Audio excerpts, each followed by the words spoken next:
नमस्ते छात्रों, आप सबसे फिर से मिलकर खुशी हुई। मुझे आशा है कि आप सभी संपूर्णता से काम करने की पूरी कोशिश कर रहे होंगे और आपको उससे फायदा भी हो रहा होगा। पिछले सत्र में हमने सीखा था कि संपूर्णता का अर्थ क्या होता है और उसके क्या फायदे होते हैं। किन लक्षणों की मदद से हम सारे काम संपूर्णता से कर सकते हैं। आइए एक शब्द पहेली द्वारा हम ये जानने की कोशिश करते हैं। शब्दों को पहचानने के लिए आपको खाली जगह में सही अक्षर भरने हैं। आपकी मदद के लिए कुछ संकेत दिए गए हैं। याद रहे, प्रत्येक खाली जगह में आपको एक अक्षर भरना है।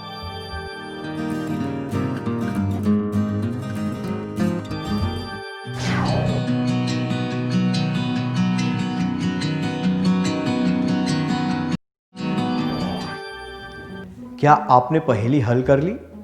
क्या हम उत्तर जांच लें? धीरज का फल मीठा होता है। अशोक ने जिस दृढ़ता के साथ दहेज प्रथा का विरोध किया वो सराहनीय है।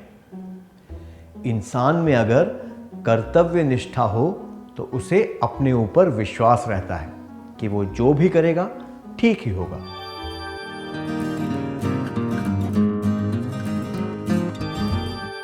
जिन छात्रों के उत्तर सही थे उन्हें बधाई। तो हमने देखा कि संपूर्णता के लिए हमें धीरज, दृढ़ता और कर्तव्य निष्ठा के लक्षण होने चाहिए। संपूर्णता के लक्षण: धीरज, दृढ़ता और कर्तव्य निष्ठा। आइए इन लक्षणों के बारे में और जानें। सबसे पहले है धीरज। क्या आपने कभी उलझे हुए ऊन के गोले को सुलझाया या फिर किसी रस्सी में लगी हुई गांठ को खोला है? क्या आप कह रहे हैं कभी कभी? रस्सी या ऊन को सुलझाने के लिए आपको क्या करना पड़ा? आपको धीरज की जरूरत थी। पहले आपने धागों को तोड़े बिना सुलझाया होगा, फिर उसे ठीक से लपेटा होगा। अगर आप धीरज नहीं रखते तो धागा टूट जाता या फिर गांठ और भी उलझ जाती। हमने इससे क्या सीखा? कई बार लोग संपूर्णता से काम नहीं कर पाते क्योंकि उनमें काम को विस्तार से देखने का धीरज नहीं होता, या फिर कभी कभी उनमें काम को पूरी तरह से खत्म करने का धीरज नहीं होता है। धीरज रखने से हम काम के सभी पहलुओं पर ध्यान दे पाते हैं और काम को संपूर्णता से पूरा कर पाते हैं। अब हम दृढ़ता के बारे में बात करेंगे। क्या आप अपनी उंगलियों को इस तरह कर सकते हैं? अब यह करके बताइए, क्या आप अपनी उंगलियों को इस तरह कर सकते हैं?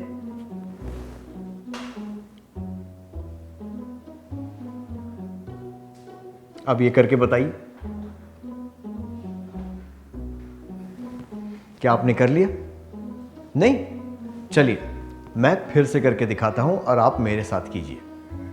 पहले ऐसे, फिर यूं, ये। अब आप समझ गए कि ये कैसे करना है? क्या आप फिर से करके दिखाएंगे? अब आप कर सकते हैं, है ना? इस बार ये काफी आसान था, है कि नहीं? आपने फिर से कोशिश की इसलिए आप इसे कर पाए और आपको थोड़ा आसान लगा। हमने इससे क्या सीखा? अगर हम बार बार कोशिश करें तो हम कठिन कार्य भी पूरा कर सकते हैं। संपूर्णता का एक लक्षण है दृढ़ता। जब कुछ भी ठीक नहीं चल रहा हो तब उस काम में डटे रहने से हम कठिन कार्य को भी अच्छी तरह पूरा कर पाते हैं। अब कर्तव्य निष्ठा के बारे में चर्चा करते हैं। आपको बर्तन धोना बहुत उबाऊ लगता है, पर आपके पापा किसी काम से बाहर गए हैं और आपकी मां की तबीयत ठीक नहीं है। आपको ये काम पसंद नहीं है, फिर भी अपनी मां के लिए आप ये जरूर करेंगे, है ना?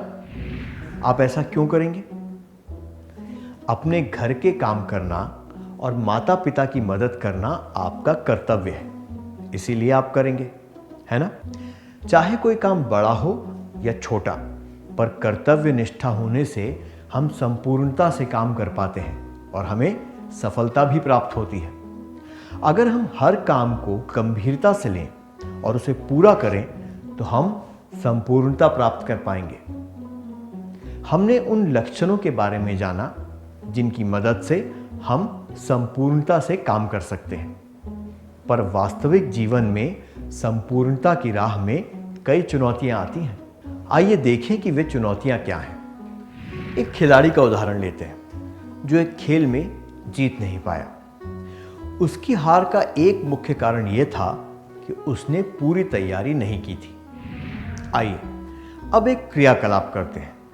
मेरे पास कुछ कथन है, आइए देखते हैं कि आपके लिए ये कथन कितने सही हैं। उचित डिब्बे में सही निशान लगाकर इन कथनों के उत्तर दें।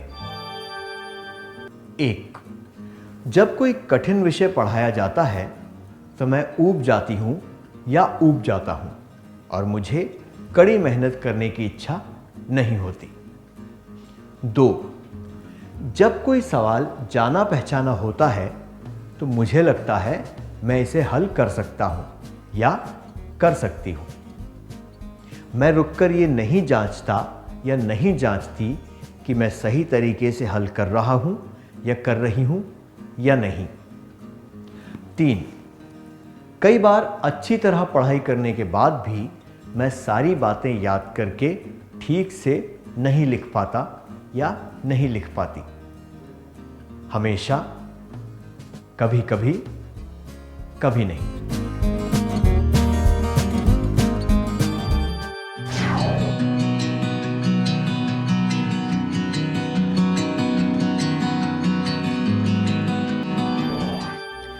क्या आपने सर्वेक्षण के जवाब लिख लिए? आपको ये जवाब किसी को बताने की आवश्यकता नहीं है। अगर सारे कथनों के लिए आपका जवाब कभी नहीं था तो आप काफी संपूर्णता से काम करते हैं। अगर आपका जवाब कभी कभी है तो आपको काम में संपूर्णता लाने की कोशिश करनी होगी, और अगर आपका जवाब हमेशा है तो आपको काम में संपूर्णता लाने के लिए बहुत मेहनत करनी होगी। इसके लिए आपको आलस, लापरवाही और भुलक्कड़पन को दूर भगाना होगा। क्या कुछ क्रियाकलापों के द्वारा हम इन्हें अच्छी तरह समझने की कोशिश करें? किशोर को गणित में बहुत कम अंक मिलते हैं क्योंकि उसे बीज गणित पसंद नहीं है। उसे हमेशा चर वाले व्यंजकों को समझने में परेशानी होती है, इसलिए वो बीज गणित के प्रश्नों के उत्तर नहीं लिखता। प्रश्न पत्र में 40% अंक बीज गणित के होते हैं और इस वजह से उसे हर बार 40 अंक कम मिलते हैं। ये 40 अंक लाने के लिए किशोर को क्या करना चाहिए?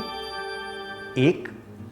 उस दिन का इंतजार करना चाहिए जब पाठ्यक्रम से बीजगणित निकाल दिया जाए। 2. बीजगणित की अवधारणाओं को ठीक से समझने की कोशिश करनी चाहिए। 3. बीजगणित के सारे सवालों को रट लेना चाहिए और उम्मीद करनी चाहिए कि इनमें से ही कोई सवाल परीक्षा में पूछा जाएगा।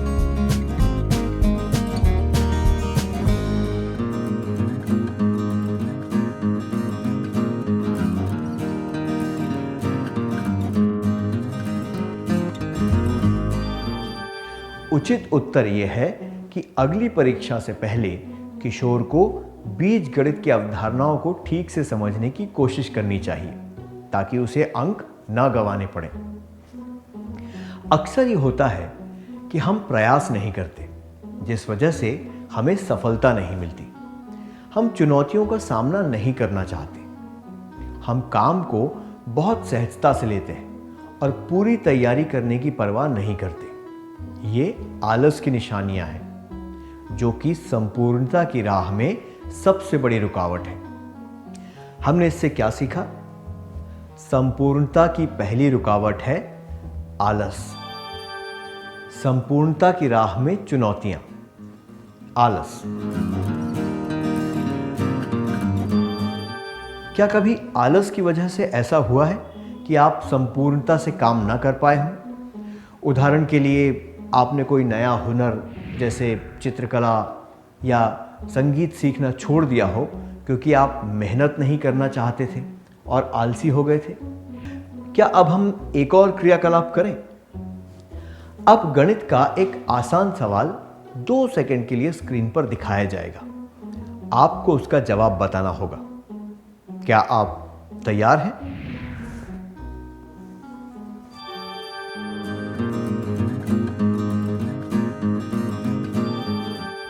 क्या आपने हल कर लिया? जवाब क्या है? 575 या 395? अगर आपका जवाब है 395, तो इसका मतलब है कि आप छोटी छोटी बातों पर भी ध्यान देते हैं। बहुत बढ़िया। और अगर आपका जवाब था 575, तो इसका मतलब है कि आप छोटी छोटी बातों पर ध्यान नहीं देते। हम में से कई लोग ये गलती करते हैं। कई बार हमारी तैयारी अच्छी होती है, पर काम करते वक्त हम छोटी छोटी बातों पर ध्यान नहीं दे पाते। कई बार किसी छोटी सी गलती का भी बहुत ज़्यादा असर हो सकता है। जिन लोगों को गणित में 99% मिले हैं, वे इस बात को अच्छी तरह समझ सकते हैं। हम ऐसी गलतियां लापरवाही की वजह से करते हैं। लापरवाही की वजह से काम भी कभी संपूर्ण नहीं हो पाता। संपूर्णता की राह में चुनौतियां, आलस, लापरवाही। अब अगली चुनौती पर ध्यान देते हैं। एक प्रोजेक्ट के लिए विज्ञान की शिक्षिका ने आपको कुछ पत्तियां और फूल नोटबुक में चिपकाने को कहा है। विज्ञान की क्लास शुरू हो गई है और शिक्षिका सबकी नोटबुक मांग रही है। सुधा ने अपने बस्ते में देखा, पर उसे अपनी नोटबुक नहीं मिली। तब उसे याद आया कि उसने नोटबुक धूप में रख दी थी ताकि गोंद ठीक से सूख जाए। उसने शिक्षिका को बताया कि उसकी नोटबुक के साथ क्या हुआ था। उसकी बात सुनकर शिक्षिका ने कहा कि वो उसे प्रोजेक्ट में पूरे अंक नहीं दे पाएगी। काम पूरे करने के बाद भी सुधा को उसका फायदा नहीं हुआ। इसकी वजह क्या थी? जी हां, भुलक्कड़पन। क्या आपके साथ कभी ऐसी कोई घटना हुई है? हमने इससे क्या सीखा? कक्षा में आपने जो भी सीखा था वो ठीक से याद ना रहे तो आप संपूर्णता से काम नहीं कर पाते। पढ़ाई के अलावा भी अगर आप कोई छोटी या बड़ी बात भूल जाएं तो उससे काम के परिणाम पर बहुत असर पड़ता है। भुलक्कड़पन संपूर्णता की राह में एक बहुत बड़ी अड़चन है। संपूर्णता की चुनौतियां, आलस, लापरवाही, भुलक्कड़पन। संपूर्णता के लक्षण: धीरज, दृढ़ता, कर्तव्यनिष्ठा। संपूर्णता की चुनौतियां: आलस, लापरवाही, भुलक्कड़पन।